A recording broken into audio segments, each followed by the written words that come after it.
नमस्कार दोस्तों, इसी साल 25 जून की बात है। महाराष्ट्र के मुख्यमंत्री देवेंद्र फडणवीस ने इमरजेंसी के 50 साल पूरे होने पर संविधान हत्या दिवस मनाया।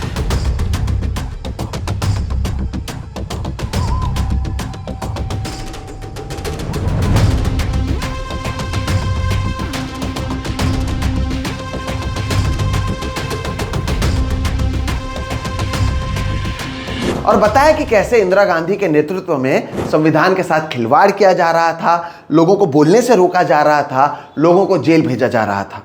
और इसके 2 हफ्तों के बाद फडणवीस सरकार ने महाराष्ट्र में एक ऐसा कानून लाया जिसके चलते अब भविष्य में अगर कोई भी इस सरकार के खिलाफ बेबाकी से आवाज उठाता है, कुछ कहने की कोशिश करता है, आंदोलन करता है, तो उसे अर्बन नक्सल या अर्बन माओवादी कहकर इस नए कानून के जरिए जेल में भेजा जा सकता है। हैरानी की बात दोस्तों इस कानून को लाना नहीं है, बल्कि इससे ज्यादा चिंता की बात है कि महाराष्ट्र के विपक्षी पार्टियों ने इस कानून को बिना किसी विरोध महाराष्ट्र विधानसभा में पास करवा दिया और केवल एक विधायक सीपीआई मार्क्सिस्ट के विनोद निकोले को छोड़ सभी ने इस नए बिल का समर्थन किया। तो आखिर ये जो नया कानून इस बिल से बना है, Maharashtra special public security bill, ये आखिर है क्या? इसे लेकर कई सामाजिक संस्थाएं आखिर क्यों डरे हुए हैं? जिस देश में पहले से मीसा, टाडा, पोटा, यूएपीए, एनएसए जैसे कानून मौजूद हैं, जिसका इतिहास में कई बार दुरुपयोग किया जा चुका है, वहां पर इस नए कानून से क्या लोकतंत्र का गला और भी घोटा जा सकता है? इसके साथ ही ये बिल एक्सट्रीम लेफ्ट विचारधारा पर कार्रवाई की तो बात करता है, लेकिन एक्सट्रीम राइट का कोई जिक्र क्यों नहीं है? आज की इस वीडियो में हम इन तमाम मुद्दों पर चर्चा करेंगे। दोस्तों, जब से इस बिल को इंट्रोड्यूस कराया गया, हमने कई विशेषज्ञों से बात की है, उसके बाद इस रिपोर्ट को बनाया है, कई उदाहरण दिए हैं ताकि आप आसानी से समझ सकें कि ये बिल खतरनाक क्यों है। इसलिए इस वीडियो को आप अंत तक जरूर देखिएगा। नमस्कार दोस्तों, मेरा नाम है सोहित मिश्रा और आप सभी का एक नए एपिसोड में बहुत बहुत स्वागत है। अगर आपने अब तक मेरे इस चैनल सोहित मिश्रा ऑफिशियल को सब्सक्राइब नहीं किया है तो जरूर कर लें।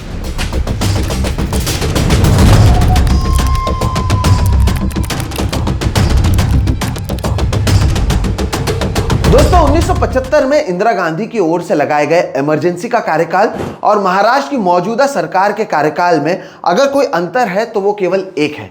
वो ये है कि ये जो मौजूदा सरकार है, इनकी ओर से इमरजेंसी की घोषणा नहीं की गई है। जो भी सरकार के खिलाफ कुछ कहेगा उस पर अब कार्रवाई की जा सकती है। इसके लिए अब प्रावधान एक तरीके से बनाए गए हैं। पूरे रिपोर्ट को देखिएगा, आपको समझ में आ जाएगा। दरअसल देवेंद्र फडणवीस की सरकार ने गुरुवार 10 जुलाई को महाराष्ट्र विधानसभा में Maharashtra special public security bill को पास करवाया। इस बिल का मुख्य उद्देश्य लेफ्ट विंग एक्सट्रीमिस्ट ऑर्गेनाइजेशन या उस तरह के और भी दूसरे ऑर्गेनाइजेशंस जो देश, राज्य या संविधान विरोधी काम करते हैं, उन पर काबू पाना है। इस नए बिल के अनुसार नक्सलवाद का खतरा अब केवल नक्सल प्रभावित इलाके या उसके आसपास के इलाकों में नहीं है। सरकार का मानना है कि कई जो नक्सली गतिविधि है उसका शहरों में बढ़ोतरी हुई है और एक तरीके से सरकार ये कह रही है कि शहर में जो उनकी ओर से एक नया टर्म लाया गया था, अर्बन नक्सल, वो बड़े पैमाने पर मौजूद हैं और इसलिए इस बिल को लाया जा रहा है ताकि ये जो शहर में मौजूद अर्बन नक्सल और उनके संगठन हैं उस पर कार्रवाई की जा सके। सरकार का मानना है कि शहरों में ऐसे कई फ्रंटल ऑर्गेनाइजेशंस हैं जो नक्सली कैडर को या तो शरण देते हैं, उन्हें लॉजिस्टिक्स प्रोवाइड करते हैं, उनके लिए काम करते हैं। और जो तमाम कानून मौजूद हैं, यूएपीए, टाडा, एनएसए, जो तमाम मैंने आपको ऊपर उदाहरण दिए हैं, महाराष्ट्र में मको का, सरकार का मानना है कि वो ऐसे लोगों पर कार्रवाई करने के लिए पर्याप्त नहीं है, जिसके चलते वो इस नए कानून को ला रहे हैं। सरकार ने इस नए विधेयक से, सरकार का ये कहना है, वो किसी भी संदिग्ध संगठन को गैर कानूनी घोषित कर सकती है। यानी सोचिए, कल जो किसान नासिक से मुंबई लेकर आए थे, अगर सरकार को लगता है कि इसमें नक्सली गतिविधि है तो सरकार इसे गैर कानूनी घोषित कर सकती है और उस संगठन में शामिल जितने लोग हैं उन पर कार्रवाई की जा सकती है। सोचिए, आप उस संगठन से जुड़े हुए हैं, उनके लिए पैसा इकट्ठा करते हैं, या फिर आप जो सरकार जिसे अनलॉफुल एक्टिविटी कहती है उसका आप हिस्सा हैं, तो आपके ऊपर कार्रवाई की जा सकती है। आपके ऊपर 7 लाख रुपए तक का जुर्माना लगाया जा सकता है, 2 से 7 साल तक आपको जेल में भेजा जा सकता है। अब दर्शकों, देखने और सुनने में ऐसा लगता है कि ये जो कानून है इसे लाया गया है ताकि नक्सली गतिविधि ना बढ़े, लेकिन एक अंग्रेजी का कहावत है, the devil is in the details, यानी अगर आप गहराई में जाएंगे तो आपको सभी डिटेल्स या जो असली कहानी है उसका पता चल सकेगा। और इस मुहावरे को, इस कानून में सही बिल्कुल तरीके से ये मुहावरा बैठता है। ये बिल्कुल सही मुहावरा है इस कानून की अगर हम बात करें तो। दर्शकों, याद कीजिए, लगभग 5 सालों से बिना किसी वजह के उमर खालिद यूएपीए के अंतर्गत जेल की सलाखों में बंद है। कोई सुनवाई नहीं हो रही है। लेकिन महाराष्ट्र के मुख्यमंत्री देवेंद्र फडणवीस का मानना है कि जो पहले से कानून है जिसमें यूएपीए भी शामिल है, जिसके तहत उमर खालिद पर कार्रवाई की जा रही है, वो कड़े नहीं है। और इसी के चलते इस नए कानून को सरकार लेकर आना चाह रही है। आप सोचिए, यूएपीए, ईडी, आईटी, सीबीआई का डर दिखाकर, विपक्ष को महाराष्ट्र में खत्म कर, सरकार गिराकर, खुद सरकार में आने के बावजूद बीजेपी के नेताओं को लगता है कि मौजूदा कानून कड़े नहीं है। अर्बन नक्सल पर कार्रवाई नहीं हो पा रही है इन कानूनों के चलते, और इसलिए वो अब नए कानून को लेकर आ रहे हैं।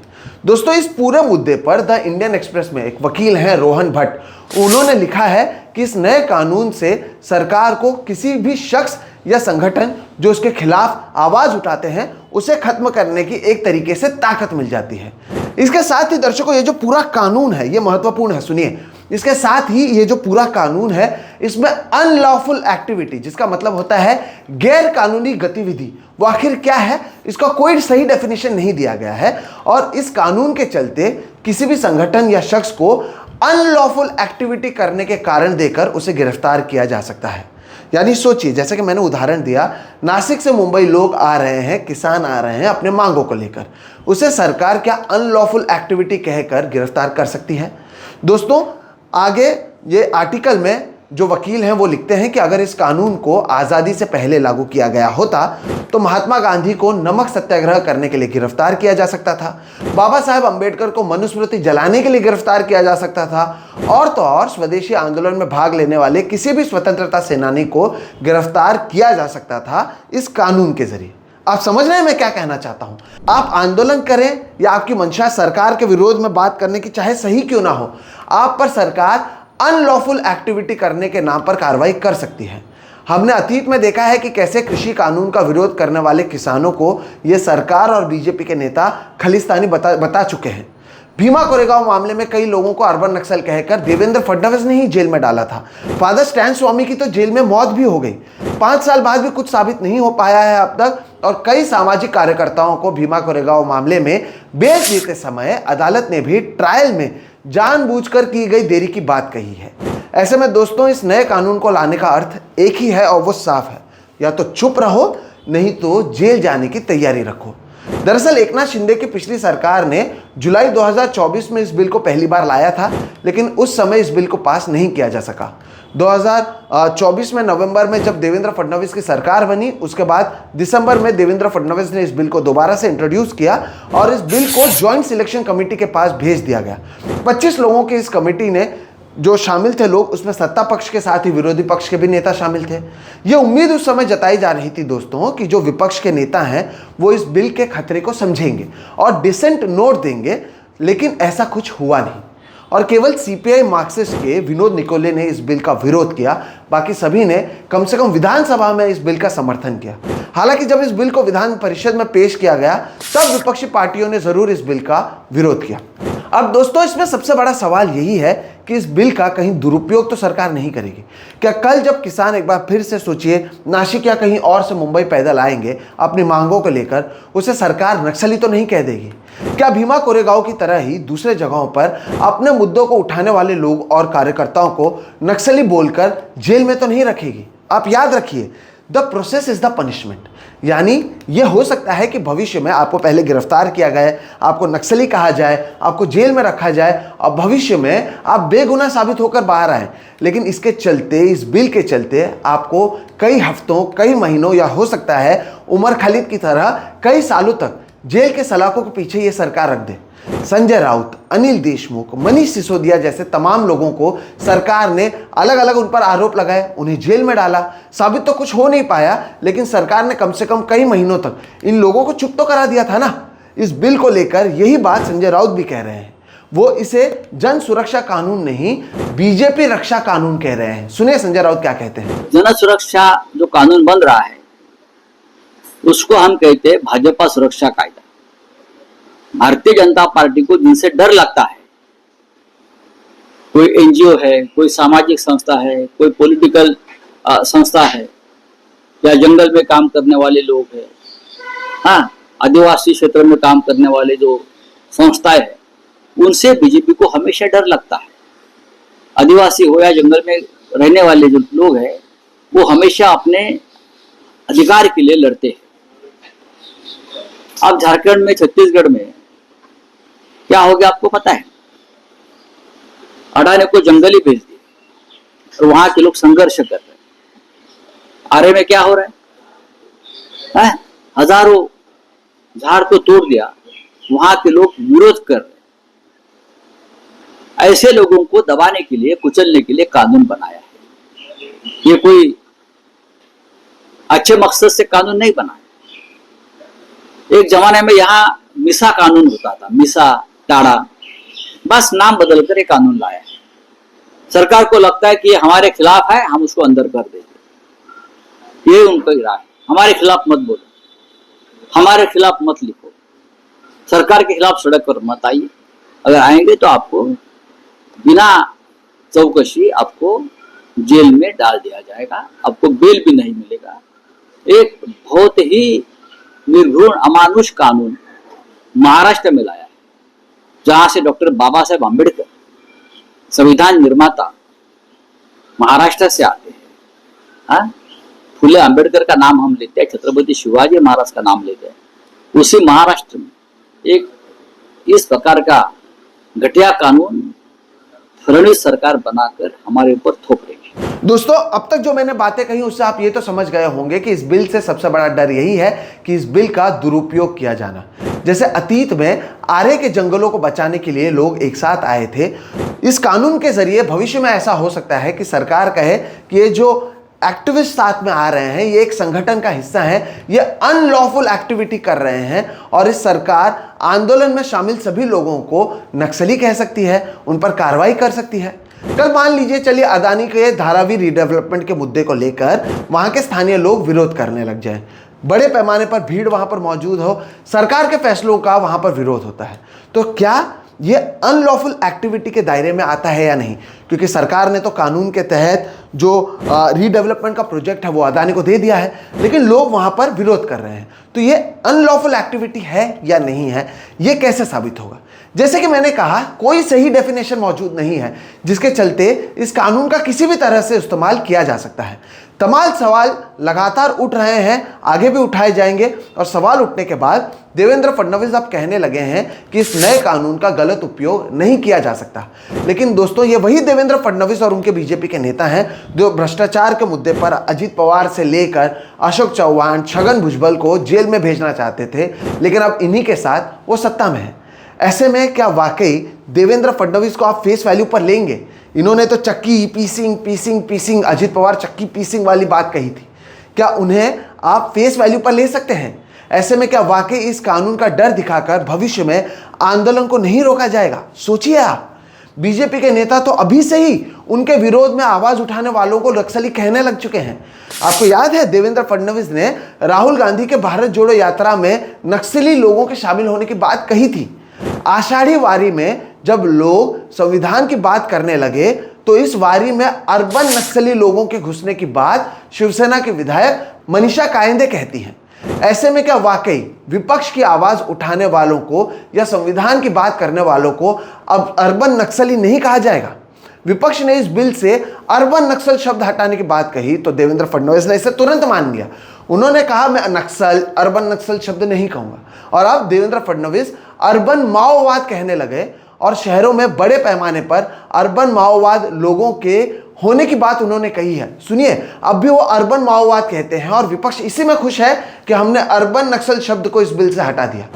और मैं ऐसा मानता हूं कि ये जो अर्बन केडर है, बंदूक लेकर जो हमसे लड़ रहा है, वो तो हमको पता है, वो दिखता है, लेकिन ये दिखता नहीं है। ये धीरे धीरे हमारे सिस्टम्स को खराब कर रहा है। इसलिए अब इसके खिलाफ सख्ती के साथ हम कार्रवाई कर पाए, इस दृष्टि से हम लोगों ने ये जो एक नया कानून तैयार किया है, मुझे ऐसा लगता है कि इसके कारण अर्बन माओवाद के ऊपर हम लोग बहुत बड़े पैमाने पर कार्रवाई कर पाएंगे। दोस्तों, इसके साथ ही यह बिल जहां लेफ्ट विंग एक्सट्रीमिस्ट ऑर्गेनाइजेशन को खत्म करने की बात करता है, तो वहीं एक बड़ा सवाल यहां पर यह भी है कि क्या इसी तरह से राइट विंग एक्सट्रीमिस्ट ऑर्गेनाइजेशन पर कार्रवाई नहीं की जानी चाहिए? फडणवीस को पता है कि अगर वो राइट विंग पर भी कार्रवाई करने लगे तो आरएसएस से आने वाले डीआरडीओ साइंटिस्ट प्रदीप कुरुलकर, जो पाकिस्तान को भारत के सीक्रेट्स बेचते थे, उनसे लेकर हर रोज हिंदू मुस्लिम भाषण देकर लोगों को भड़काने वाले मनोहर भिड़े और नितेश राणे पर कार्रवाई करनी होगी। इनकी पार्टी और इनकी संस्था आरएसएस पर कार्रवाई करनी होगी। इसलिए जिक्र इस बिल में केवल लेफ्ट विंग एक्सट्रीमिज्म का है, राइट विंग का कोई जिक्र नहीं है। रविवार को संभाजी ब्रिगेड के अध्यक्ष प्रवीण गायकवाड़ पर कथित रूप से बीजेपी के नेताओं ने हमला किया था। क्या ये राइट विंग एक्सट्रीमिज्म नहीं है? क्या इन पर कार्रवाई नहीं की जानी चाहिए? क्या इनसे न्याय व्यवस्था, लॉ एंड ऑर्डर पर कोई फर्क नहीं पड़ता है? क्या इससे लॉ एंड ऑर्डर पर कोई खतरा नहीं उठता है? दोस्तों, मैं उम्मीद करता हूं कि जो मैंने ऊपर आपको उदाहरण दिए हैं उससे आपको समझ में ही आ गया होगा कि इस बिल का काम बच्चे कुची आवाज का गला घोटना है, उन तमाम लोग और संगठनों को चुप कराना है जो आज भी सरकार के सच को उजागर करते हैं और जिसके चलते महाराष्ट्र लोकसभा में बीजेपी को नुकसान उठाना पड़ा था। बीजेपी को समझ में आया कि कई लोग अब भी बोल रहे हैं जिसकी वजह से उन्हें लोकसभा में नुकसान हुआ था महाराष्ट्र में, लेकिन अब आगे जाकर ऐसा ना हो, आपको डराया जा सके, चुप कराया जा सके, और ऐसा आप नहीं करते हैं तो आपको अर्बन माओवाद का ठप्पा लगाकर जेल में भेजा जा सके, इसलिए इस बिल को लाया जा रहा है। क्योंकि अब इस नई सरकार में बोलना मना है। इस बिल के कानून बनाए जाने पर अगर मैं आज विरोध करता हूं तो क्या मुझे अर्बन माओवादी नहीं बताया जाएगा? अब एक ही लाइन है जिसमें इस पूरे जो भी बातें मैंने की है उसे समिट हम समअप कर सकते हैं। वो केवल यह है दोस्तों कि अब ये सरकार चाहती है कि आप या तो चुप रहें या तो जेल जाइए। इसलिए ये जो बिल लाया गया है ये बहुत खतरनाक बिल है। विपक्ष को जागने की ज़रूरत है। विपक्ष को बिल पास करने के बाद इसका विरोध नहीं करना चाहिए था, डिसेंट नोट देने चाहिए थे। अर्बन नक्सल के यहाँ पर अर्बन माओवाद आ गया, आपने क्या बिगाड़ लिया सरकार का? और अगर ये बिल पास होता है दर्शकों, तो यकीन मानिए भविष्य में इसका और भी ज़्यादा असर हम सभी पर पड़ सकता है। मुझे लगा ये आपके सामने इस मुद्दे को लाने की ज़रूरत है तमाम तर्कों के साथ, और वही मैंने लाने की कोशिश की है। किसी एक चीज़ को लेकर सही डेफिनेशन नहीं देने से उसका कैसा दुरुपयोग किया जा सकता है, उसका ये बिल जीता जागता उदाहरण है। और तमाम उदाहरणों के साथ मैंने यही बात आपके सामने रखने की कोशिश की है। आपको ये वीडियो कैसा लगा ज़रूर बताइएगा। आपके इस बिल को लेकर और मेरे इस कार्यक्रम को लेकर क्या विचार है ये भी ज़रूर बताइएगा। हमें कमेंट सेक्शन में आपके कमेंट्स का इंतज़ार रहेगा। अगर ये वीडियो आपको सही लगता है तो इसे लाइक करें, दूसरों के साथ शेयर करें, इसे साझा करें। साथ ही साथ चैनल को सब्सक्राइब नहीं किया है तो वो भी कर लें, ताकि हम अब जिस तरह से डिटेल एनालिसिस बिना डरे अर्बन माओवाद, अर्बन नक्सल का ठप्पा लगने के डर के बिना कर रहे हैं, उसी तरह से आगे भी करते रहें। उसके लिए हमें आपके समर्थन की ज़रूरत है और मुझे उम्मीद है कि आप समर्थन देंगे। फिलहाल इस वीडियो में इतना ही दर्शकों, आप मुझे दीजिए इजाज़त। नमस्कार।